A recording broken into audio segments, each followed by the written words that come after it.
Welcome back to Interviews with the Pros, the podcast where we sit down with the people shaping corporate events from every angle. Not just the planners, but the experts in the industry we've had the pleasure to work with at KCI. We'll speak with strategists, marketing executives, global events leaders, entrepreneurs, technologists, and all kinds of specialists in the different areas that make the industry move. I'm your host, Kimberly Clark, CEO and founder of KCI Management and Maestra. With 3 decades in corporate events and thousands of programs behind me, I've learned that excellence doesn't live in one role, it lives across the ecosystem. Today, I'm joined by Adam Solomon, the owner and dynamic leader of LiquidChefs UK. In this episode, we'll be talking about catering, but not your standard food and beverage stations. We'll be talking about energy-infused catering experiences. This conversation offers a look into the unique approach to engaging your audience with unique culinary experiences with a purpose, and offers insights you may not otherwise get exposure to if you stay in your own lane. Let's get into it. So let's introduce each other, but let's make it fun.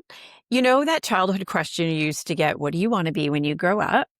Can you answer that for us, Adam, and tell us what you actually do now that you're grown up? Absolutely. So when I was younger, I really had this desire to one day manage a hotel. In I fact, see that. I had this desire to manage a hotel in Vegas. Um, and hospitality's always been within my blood. As soon as I could work, I started working in hospitality, and I don't know what about hotels excited me, but I wanted to be a general manager of one of the big 5-star hotels in Las Vegas. Um, didn't really happen for me. I went in a little bit of a different direction.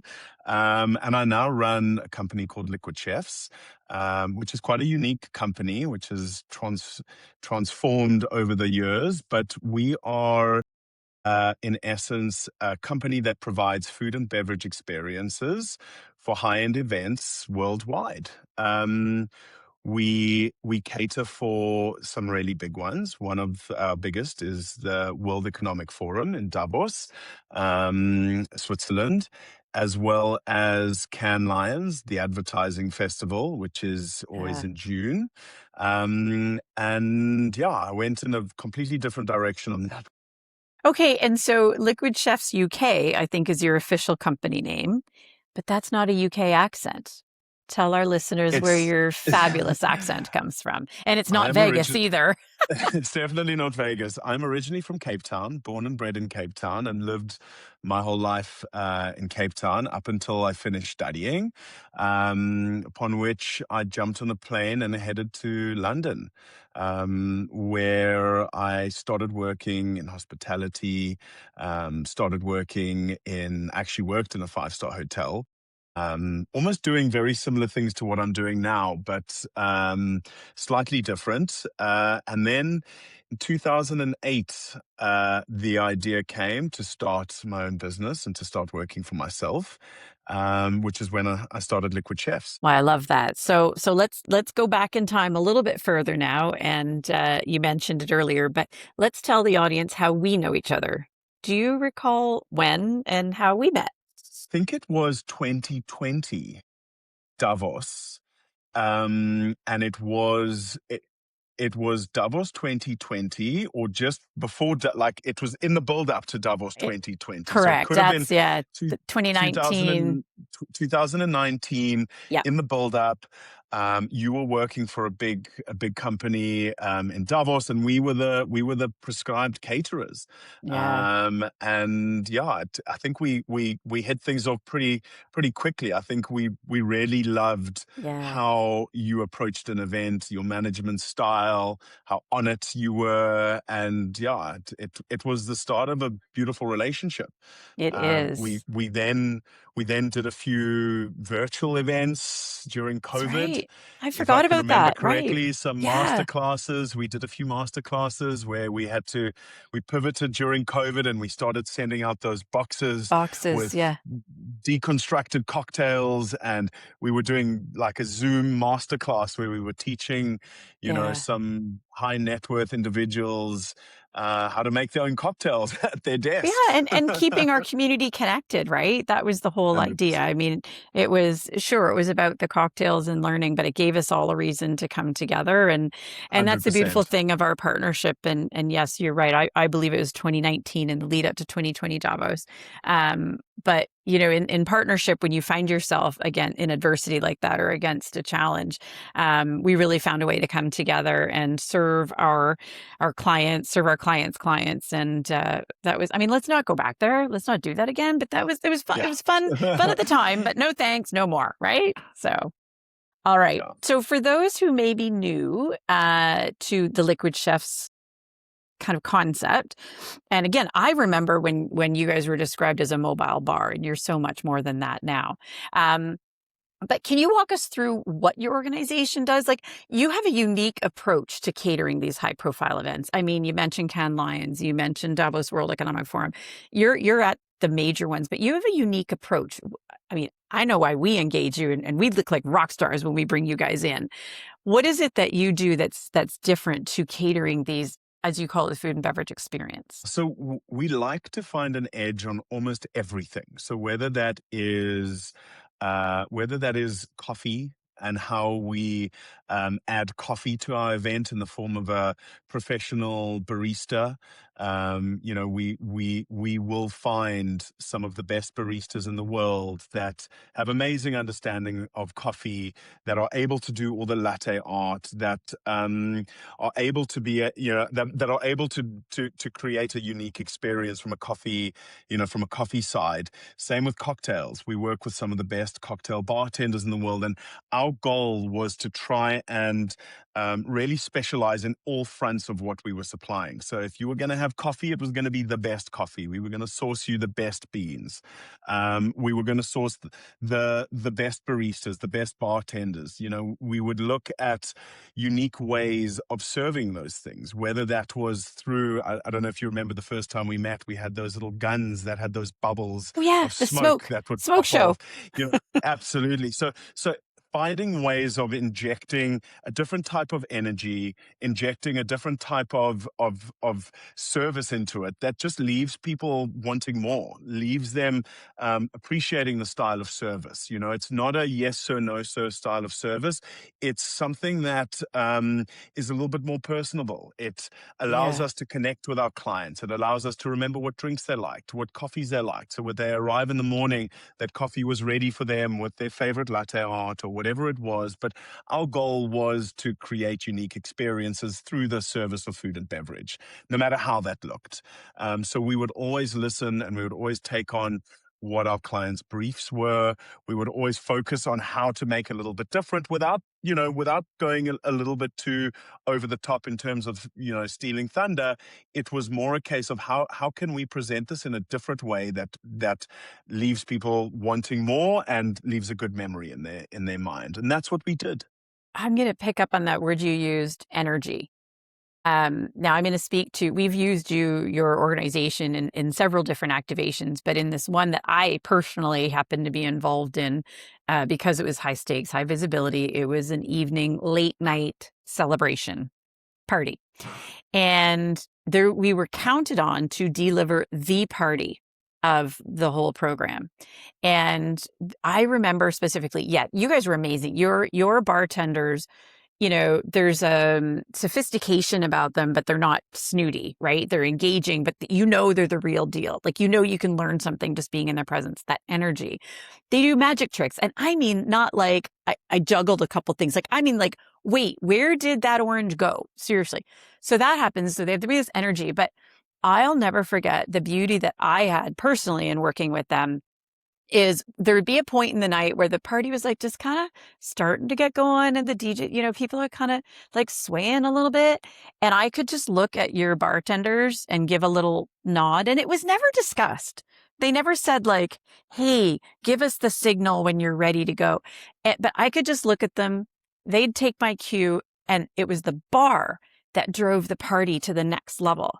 And that was your bartenders, not the DJ. I mean, in sync, but they have that energy, and they read the room, and it just took off. So I appreciate your description of an edge on everything. I appreciate your description of the best of everything, but I really believe it's the energy in the individuals that is remarkable about you all. Oh my gosh, I love working with you guys. This is so amazing. So Well, I yeah. couldn't agree more, and I think it's, you know, interestingly, I've always had the belief that you can teach anyone anything, Mm, but you can't teach them how to have a good personality, a skill, a service, whether it's teaching them how to make coffee or how to do whatever, how to make a cocktail. That's all. That's all teachable, but to yeah, have the right person with the right energy and the right atmosphere in the room is the tricky part. So when agreed. it came to recruitment, we looked for a specific style of person. We looked for people with little or no experience that we Okay. could shape and mold into how we wanted them to work. And the Yeah. most important thing was their energy and their vibes. We were known for our high fives. I don't know if you remember that. Yes, It, yes. it was like the cost of a drink when somebody came to the bar. Obviously, no real cost, but Yeah, all yeah. we wanted, all that our bartenders wanted was a high five. Engagement. Yeah. Yeah, absolutely. And you know, it really created something. You know, we went through phases where we were doing high five counters. We once did an event Come in on. Barcelona for Yeah. Mobile World Congress where we had this button on our bar and there was this counter above the bar. And every time one of our staff members gave a high five, they would hit the buzzer. And I think we did over 10,000 high fives in one 4-day event at Mobile Ching. World Congress in Yeah. Barcelona. So, and do you know what? It's contagious. The high five is quite Yeah. contagious. You come to the bar, you know, your bartender gestures for a high five. You thinking it's a little bit weird, but actually it's something that like You're gonna do triggers in it? your head. And the next time you go for a drink, you're the one that's leaning in for that high five, which is something we find. But it just adds something different. It adds that energy. It adds the Engagement. appeal. It adds Connection. 100%. I love it. Absolutely. More than just here is your drink. What would you like? Here we go. You know, so it's still a big thing for us, the high five. In fact, when you land on our website, our opening video montage is just high five after high five at all of our different events It because it's is. in our That's DNA. right. It really is in our It's your DNA, you brand. know? Oh, I love that. Okay. 100%. I can't wait, 100%. except I get hugs. You get Okay. the hugs. I remember a wonderful story I've heard you tell before. You had this epiphany and it's had a lasting impact on your business. Can you recount that moment for us? Absolutely. So it was a turning point, big turning point, and actually it was just before COVID. So it was the Davos of January 2020, where we had just done this gigantic event, being Davos. Our biggest one to date was 2020. We've grown subsequently from there, but Yeah. um, it was I'm happy to say that it was a very unsustainable and very we learned a lot of lessons. And when I say unsustainable, we sustainability was it wasn't a buzzword yet. It wasn't something that had filtered down. The importance of it hadn't filtered down into the event world like it has today. And I had just recalled, um, you know, a year where we had so many different clients ordering things from all over the place. Yeah. We had a Japanese tuna being flown in from Japan with two samurai ninjas and their swords, and they were chopping it. And you know, we were just thinking, yeah, we'll make it happen. Whatever you want, we'll do that. And it was at the end of this event where I found myself in the rubbish dump, which is part of our daily routine. We collect rubbish and waste from our clients and we take it to the rubbish dump and we dispose of it. So And I was glamorous. walking Everyone thinks our it jobs are sounds so great, but glamorous. absolutely. And this specific day, I was with a friend who was walking around the rubbish dump and she just burst into tears. And she was just looking at the different things that had been just casually discarded. And, you know, coming from South Africa, third world, you know, a lot of the things that we see and are privy to, you know, when you think of what that could do back home is mind blowing. And, you know, we walked to this one section and we found these two massive boxes. You know, they were probably the size of a pallet, you know, just under. and we opened up one of the boxes, and in the box was, don't know how many, we think probably 500 to 1,000 branded scarves, beautiful branded scarves. I'm not going to mention the client name, Oh, but it obviously something had gone wrong and they just thought we're going to chuck it out. And, you know, at the stage, we had had a tough week. It was just pre-COVID, and we never knew COVID was coming. But it was a time where we just thought this is not the way that things should be done. This is definitely, it was upsetting. It was upsetting to see. And it was where my epiphany came, where yeah. it was time to start re-looking at how we did events. It was time to start thinking about, just having that mindset of sustainability at the forefront of the decisions that you're making. Not to say that you go from zero to hero, but let's try and be better.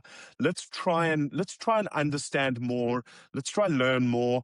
And we went down this massive rabbit hole in starting to look at things like transparency in the supply chain and local businesses and who does what and how can we be better and how is it even measured, and all of these things were popping through our heads. And to be honest, we had no idea what we were doing in this regard, but we knew we wanted to be better. We knew we could be better.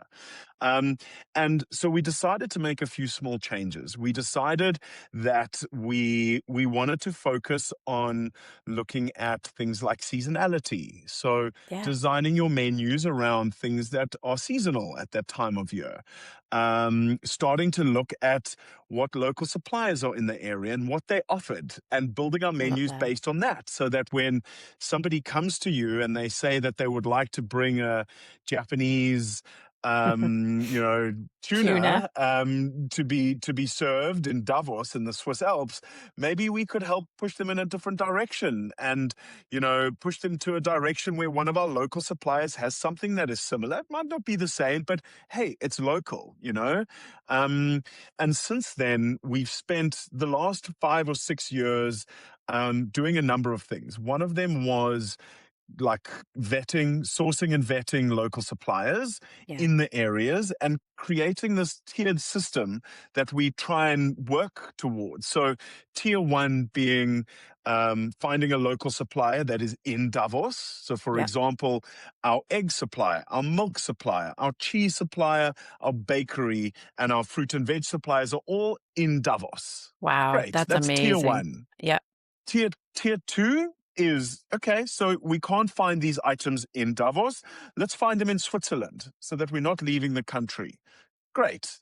If we can't find it in Switzerland, then we're looking at the neighboring countries, being Italy, Germany, etc. Yeah. And if we can't find it in Italy or Germany or the neighboring countries, then we would look at Europe as a whole. And if we can't find it in Europe, then we would be looking at the rest of the world. So we divided this up into different tiers, Okay. and we started creating what we call post-event feedback, which is basically feedback to our clients as to how their choices affect, Their the impact. Yeah. environment. Yeah. Exactly what type of impact are you creating? And for us, it was something that we were never going to force anyone to do anything.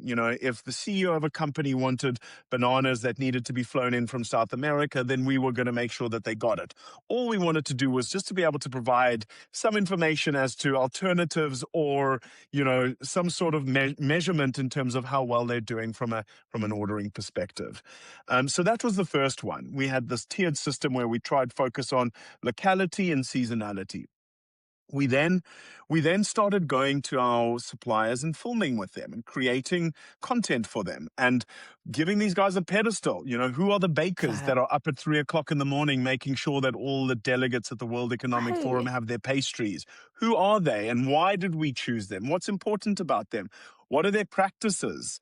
How Yeah. sustainable are they? So it's actually been quite an exciting journey getting to meet all of these suppliers. And I would say, over the last 6 years, we visited at least 60 suppliers between France and Switzerland, being where our two main events Really? are.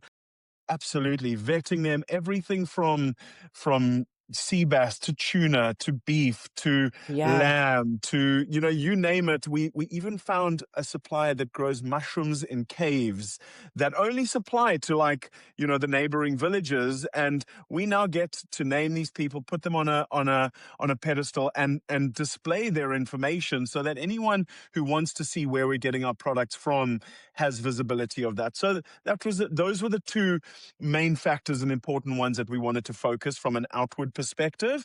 And we did a hell of a lot of work internally with our staff and just making sure that, we had a team that were happy, that were being well rested after these big Yeah. events, that were having the time to rejuvenate, recoup, etc. So we went through a massive sustainability journey in 2020, which we're still going through, Amazing. to be honest. It never ends. All we do is we rechannel our focus and make sure that when we're thinking about things, we're thinking about them from a sustainability perspective, Yeah. and planning around it. So, for example, waste. Waste Yeah. was a big one. What happens to the waste when you're done with it? How do we recycle things? Yeah. What can go to be made into biogas? What can be made into fertilizer? What can be repurposed? So Wow. it's Right very down to interesting. the The waste. 100%. Well, you want to create the full circle. You want to create the full circle of purchasing, using, serving, and then going back into, some sort of scheme. And actually, during the week of Davos, there is a very, very cool organization called Four Reasons.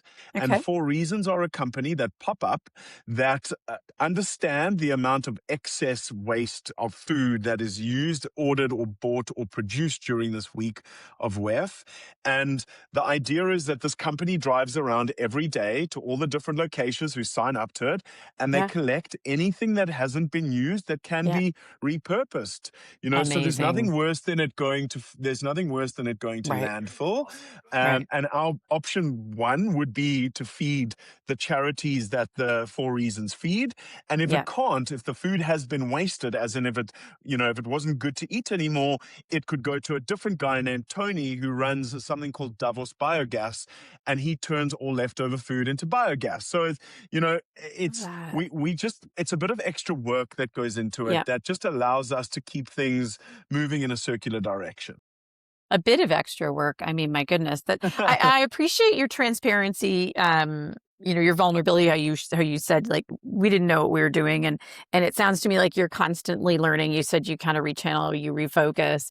But I love that because like nobody knows this stuff, right? We all have to, try and keep trying. And but that's remarkable, and it's a really, important moment, I can tell, in your career. And I love and respect how you are working on that focus for sustainability, and you're challenging us as clients and our clients to be that way as well. I remember you introducing, I won't call it the shared menu, but like, I remember you sourcing, like, let's narrow down the material we're sourcing and bringing in. So if we can, not that everyone's going to eat the same thing at every venue, but let's be smart about what we're bringing in and reduce that waste. So, so cool. I love that you guys are Absolutely. doing that. And Casey, further to that, I think there's an element of obliviousness where some people just Yeah. think, oh, can we have this, without thinking, okay, well, you're asking me for this item and it is the middle of winter in the Swiss Alps,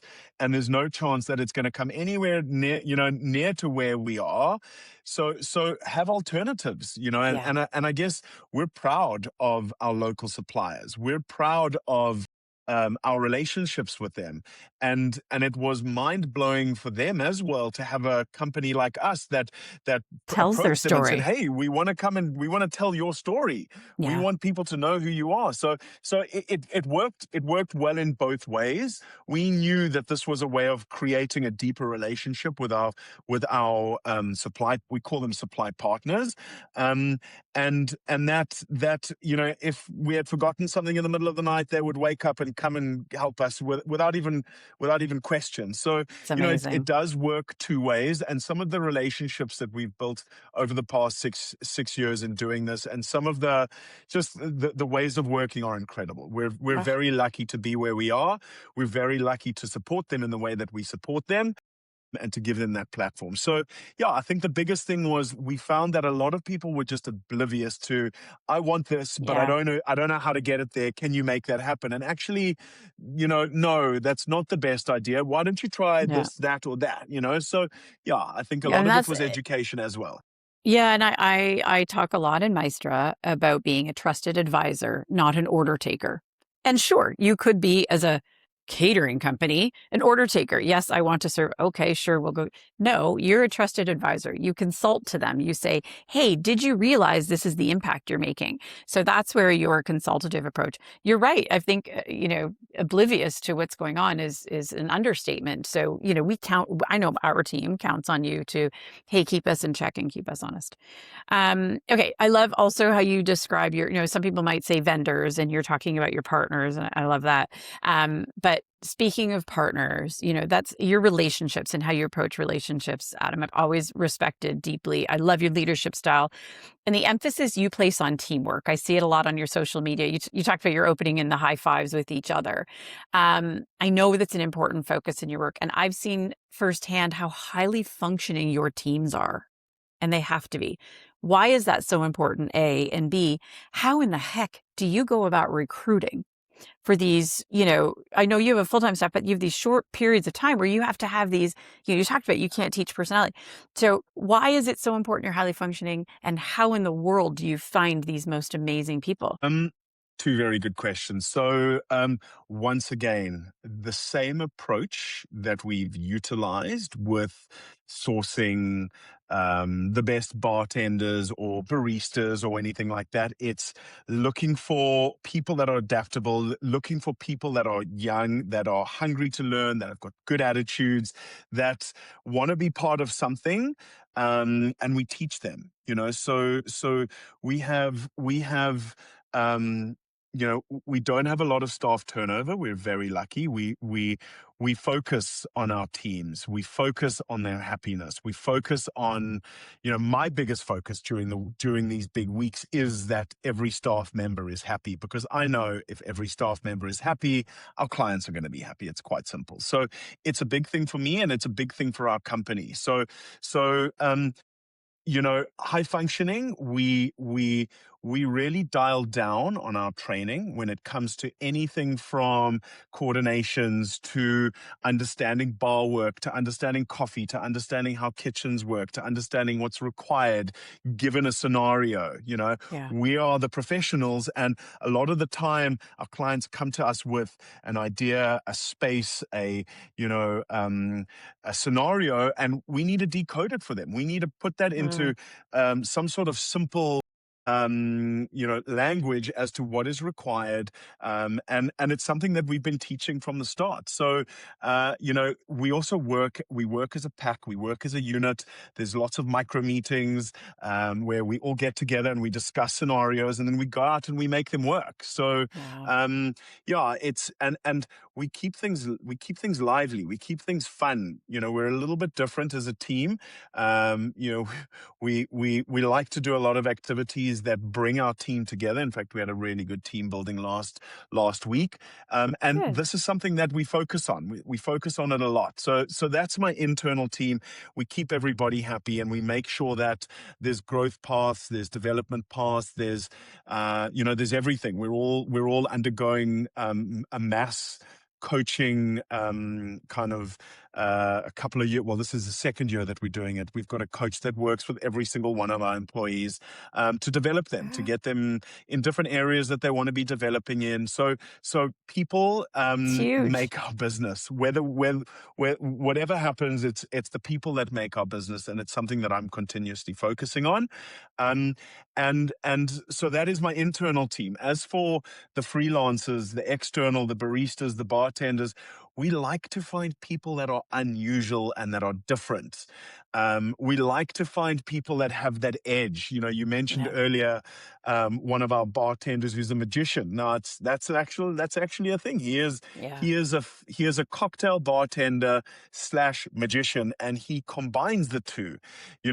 put this person in an event scenario and it's unstoppable. He's creating memories. He's doing things that it's the same for lots of different staff members that we've got. Yeah. Each and every single one of them is unique.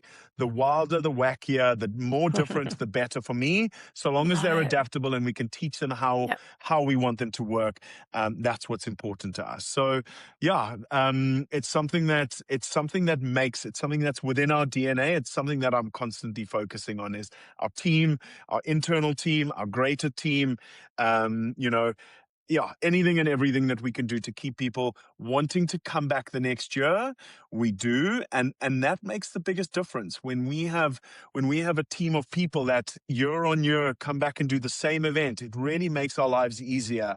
And it also shows our clients that people want to come back. People like working for us. So it's all around, it's an Continuity. important one. Absolutely.